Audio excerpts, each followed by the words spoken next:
Dalam pidatonya di KTT ke-47 ASEAN, Presiden Prabowo menekankan bahwa persatuan ASEAN merupakan kekuatan utama dalam menghadapi ketegangan global yang semakin meningkat. Kepala negara memuji kepemimpinan tegas Perdana Menteri Anwar Ibrahim dalam menyelesaikan sengketa yang baru-baru ini terjadi, serta menegaskan kesiapan Indonesia untuk mendukung langkah-langkah lanjutan dari perjanjian gencatan senjata yang dicapai.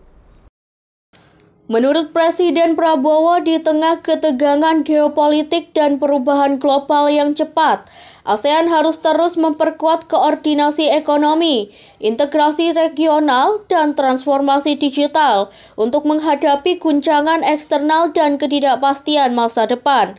Ia mengungkap persatuan ASEAN juga harus tercermin dalam koordinasi, integrasi, dan transformasi ekonomi yang lebih kuat untuk menghadapi guncangan eksternal dan ketidakpastian di masa depan. Presiden Prabowo juga memberikan apresiasi kepada para Menteri Luar Negeri dan Menteri Ekonomi ASEAN yang telah menunjukkan solidaritas dan kerjasama erat dalam menghadapi tantangan geoekonomi saat ini. Presiden Prabowo menekankan pentingnya inisiatif baru di bidang perdagangan barang. Pembaruan ASEAN-China Free Trade Agreement atau FTA serta kerangka ekonomi digital kawasan. Presiden Prabowo menegaskan bahwa kekuatan ASEAN di kancah global harus berakar pada fondasi yang kuat di dalam negeri.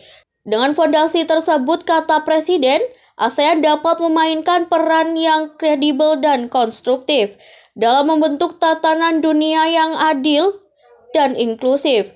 Presiden Prabowo juga mengingatkan bahwa perjalanan ASEAN di masa konflik menuju kerjasama merupakan bukti nyata kekuatan solidaritas kawasan.